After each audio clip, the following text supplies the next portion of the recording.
গরম ভাতে সর্ষে পোস্ত দিয়ে কাতলা মাছ কার না ভালো লাগে বলুন। চলুন আজ দেখে নেওয়া যাক আমি কিভাবে সর্ষে পোস্ত দিয়ে কাতলা মাছ রান্না করেছি। নমস্কার, আমি শম্পা সরকার। শুরু করছি আজকের রেসিপি। প্রথমেই মাছগুলোকে ভালো করে ধুয়ে নিয়ে নুন হলুদ দিয়ে ভালো করে মেখে নেব মাছগুলো। এরপর কড়াইতে তেল গরম করে মাছগুলোকে এপিঠ ওপিঠ দুপিঠ ভালো করে ভেজে নিতে হবে। মাছগুলোকে খুব কড়া করে ভাজবার দরকার নেই।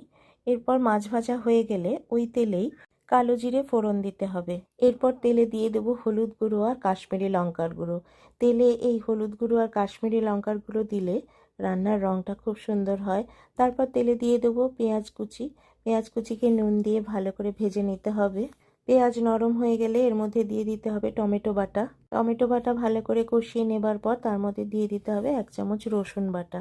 রসুনের কাঁচা গন্ধ চলে গেলে এর মধ্যে দিয়ে দিতে হবে সাদা সর্ষে, কালো সর্ষে, পোস্ত আর কাঁচা লঙ্কা বাটা।